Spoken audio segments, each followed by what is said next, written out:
श्री गणेशाय नमः। श्री गुरवे नमः। नागपंचमी व्रत कथा। भगवान शंकर ने सनत कुमार से कहा, अब मैं तुम्हें श्रावण शुक्ल पंचमी को किए जाने वाले व्रत नाग पंचमी व्रत के बारे में बताता हूँ। ध्यान पूर्वक सुनो। साधक को चाहिए कि वह एक दिन पहले केवल एक समय भोजन करे। पंचमी वाले दिन स्वर्ण या रजत निर्मित नाग लेकर नक्त व्रत करना चाहिए। नक्त व्रत रखकर बढ़ई या कुंभार से 5 फनों वाला नाग बनवाकर उसकी पूजा करनी चाहिए। अपने घर के मुख्य द्वार के दोनों तरफ गोबर से 5 फनों का नाग बनाकर कटोरे में दूध रखकर उसकी धूप, दीप, गंध, अक्षत, करवीर, मालती, चमेली तथा चंपा के फूलों से पूजा करनी चाहिए। ब्राह्मणों को शुद्ध घी के लड्डू तथा खीर का भोजन करवाना चाहिए। कालीय नाग, तक्षक नाग, शंखपाल, वासुकी, शेषनाग, पद्मनाग आदि नागों को हल्दी व चंदन से दीवार पर बनाकर तथा नागमाता कद्रू को भी अंकित कर पुष्पों से पूजा करनी चाहिए। पूजन के पश्चात घी और खांड मिलाकर उनको दूध पिलाना चाहिए। उस दिन लोहे की कड़ाही में पकवान बनाना वर्जित है।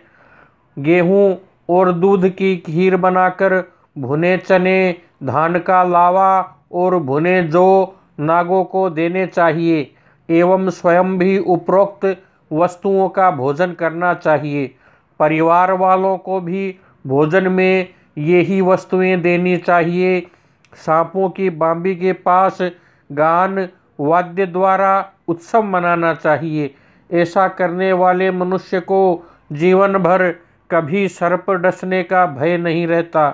सर्प के दर्शन करने से ही मनुष्य अधोगति को प्राप्त होता है। सर्प तमोगुणी होता है। विधि पूर्वक ब्राह्मण सहित नाग का निर्माण कर पूजा करनी चाहिए। इस तरह 12 महीनों की शुक्ल पक्ष की पंचमी का व्रत करना चाहिए।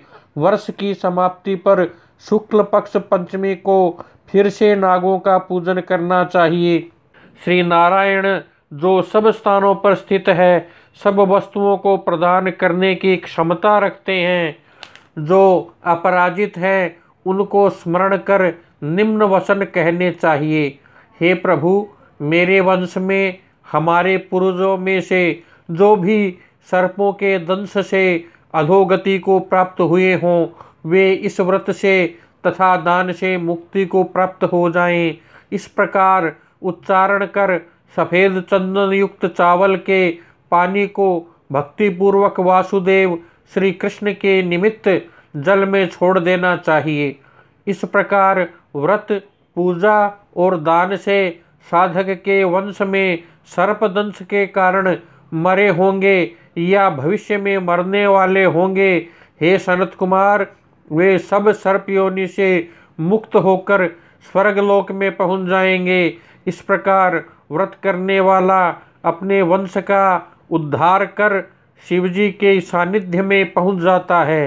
हे सनत कुमार, जो मनुष्य नाग की हत्या करते हैं, उनके परिवार में अगले जन्म में पुत्र नहीं होता, और यदि होता है तो अधिक समय तक जीवित नहीं रहता। महिलाओं की कृपणता के कारण भी प्राणी को सर्प योनि प्राप्त होती है। जो दूसरों की अमानत हजम कर जाते हैं, वे भी सर्प योनि में जाते हैं। जो प्राणी विभिन्न कारणों से सर्प योनि में चले जाते हैं, उनके उद्धार का एकमात्र रास्ता नाग पंचमी का व्रत ही है। जो प्राणी नाग पंचमी का व्रत तथा नाग पूजा करते हैं, उनकी भलाई के लिए नागों के स्वामी शेषनाग और वासुकी नाग भगवान विष्णु से और भगवान शंकर से हाथ जोड़कर प्रार्थना करते हैं।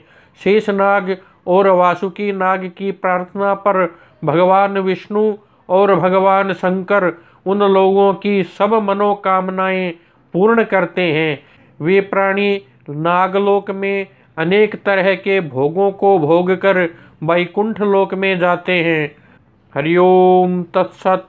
ओम शांति शांति शांति। हमारे चैनल को सब्सक्राइब करें। धन्यवाद।